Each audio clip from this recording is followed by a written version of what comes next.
ஓம் நமோ பகவதே ஸ்ரீரமணாய.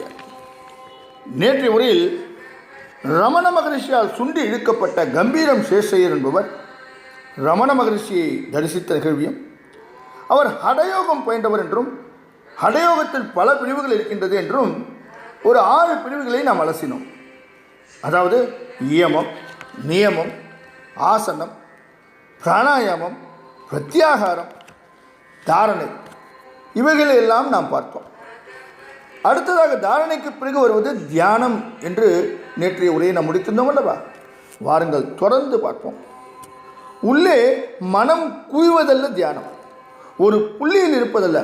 அப்படி ஒரு புள்ளியில் இருக்கும்போது தாரணை என்ற வழியை பின்பற்றும் போது ஏற்படுகின்ற விகசிப்பே தியானம். இதை நெடுநாள் பயிற்சி செய்யும்போது சட்டென்று மனம் வயப்பட்டு நான் இன்னது இப்படிதான் என்பது தெரிந்துவிடும். மனதின் சுமை முற்றிலும் மறந்து போய் மனம் தான் என்ற இருப்புக்குள் போது அங்கேயே கிடக்கும். அப்போது ஆரம்பத்தில் துவங்கிய மந்திர ஜபத்தின் தேவதையை போன்ற வடிவமே தன் வடிவம் என்று உணர்ந்து அந்த வடிவத்திலேயே லயித்து கிடக்கும், அல்லது வடிவமில்லாத பெரிய வெளிச்சத்தில் மூழ்கி கிடக்கும்.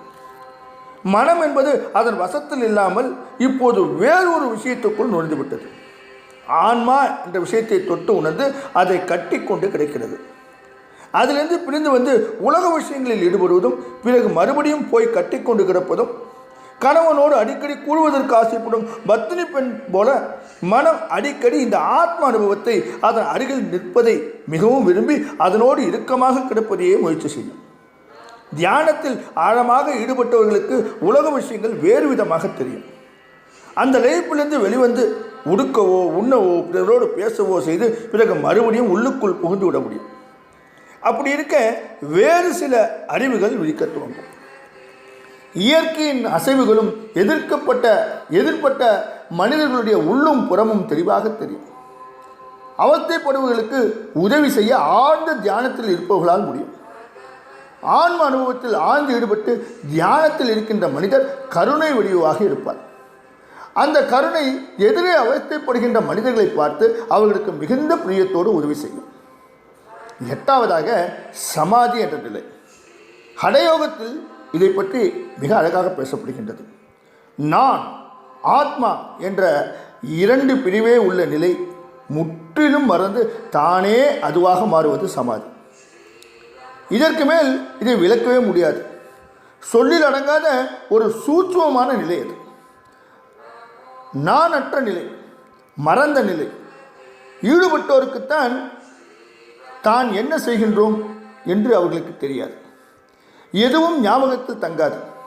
ஏதோ செய்து கொண்டிருப்பார்கள், ஆனால் எது செய்தாலும் மிக சரியாக இருக்கும். இது ஒரு அற்புதமான வித்தை, கடவுளோடு கலந்த நிலை. இந்து மதம் என்கின்ற சனாதன தர்மம் மிகச் சிறப்பாக, தெளிவாக, மிக நுணுக்கமாக இங்கே சொல்லியிருக்கப்பட்டிருப்பதையும் தாண்டி மனித குலத்தின் மேம்பாட்டுக்காக வரையறுத்து கொடுக்கின்றது. ஹடயோகம் ஒரு அமிர்த கலசம். ஆனால் முற்றிலுமாக உணர்ந்து ஈடுபட எல்லாராலும் முடியாது. நல்ல குருவிடம் கூர்மையான நல்ல சீடர்கள் வந்து சேர்வார்கள். இரும்பை காந்தம் இழுப்பது போல அந்த காந்த அதிர்வுகள் தொலைதூரத்தில் இருக்கும் இரும்பையும் மெல்ல மெல்ல தன் பக்கம் இழுப்பது போல நல்ல சீடர்களை குரு தன் அமைதியான ஆற்றலால் ஈர்த்து விடுவார். நல்ல சீடர்களிலும் குருமார்களுக்கு அவர்களை கண்டாலே மிக மிக கொண்டாட்டம். மிக சரியான கேள்வியும் அந்த கேள்விக்கு உண்டான பதிலும் அதை சிந்திக்க வேண்டிய அவசியமும் ஒரு குருவுக்கு ஏற்பட்டுவிடும். அதை விளக்கும்போது பேருவகை பொங்கும். சரியான பாத்திரத்தில் தான் பிச்சை இடுகின்றோம் என்ற நிறைவு ஏற்படும். கம்பீரம் சேஷையருடைய ஹடயோக விஷயங்கள், அதை பற்றி அவர் கொண்டிருந்த ஆழ்ந்த திடமான அபிப்பிராயங்கள் பாலசுவாமிக்கு நல்ல விஷயமாக அமைந்தது. தன்னுடைய நான் ஆர், அதாவது நான் யார் என்ற தத்துவத்தை விவரிக்க ஹடயோகத்தின் பால் ஈடுபாடு கொண்டிருந்த ஒரு சீடர் தேவையாக இருந்தது. ஹடயோகம் தேவையில்லை, ஆன்ம விசாரமே போதும், நானார் என்ற விசாரிப்பே மிக முக்கியம் என்று பாலசுவாமி கம்பீரம் சேஷையரிடம் சொன்னார். ஹடயோகம் என்னுடைய விஷயம் அல்ல சுவாமி, அது விவேகானந்தர் கூடியதாக இருப்பினும் அது அவருடைய விஷயமும் அல்ல. சனாதன தர்மத்தின் ஆரம்ப காலம் தொட்டு இந்த நெறிமுறைகளை மிக திறமையாக தெளிவாக கடைபிடிக்கப்பட்டு வரையறுக்கப்பட்டு இதன் உள்ளே பல்வேறு சூட்சுமங்கள் ஏற்படுத்தப்பட்டு வழி வழியாக நல்ல குருமார்களின் உதவியால் தேசமெங்கும் பரப்பப்பட்டிருக்கின்றது. பிராணாயாமம் என்பது மூச்சை இழுத்து கும்பகம் செய்து வெளிப்படுத்துவது மட்டுமல்ல, அதில் பல்வேறு முறைகள் இருக்கின்றன. இயமம் நியமம் என்று ஆரம்பித்தால் எதை உண்ணலாம், எதை உண்ணக்கூடாது, எப்போது உண்ணலாம், எப்போது உண்ணக்கூடாது என்ற நியதிகள் எல்லாம் நிச்சயம் உண்டு. எவ்வளவு சாப்பிடலாம் என்கின்ற கட்டுப்பாடுகள் அதிகம். இவையும் குருமார்களால் மிக தெளிவாக சொல்லிக் கொடுக்கப்பட்டிருக்கின்றன. எனவே ஹடயோகம் வேண்டாம் என்று நீங்கள் சொன்னால் அதை சரியான விதத்திலே மறுக்க வேண்டுமே. கம்பீரம் சேஷையர் கவலையோடு தெரிவித்தார்.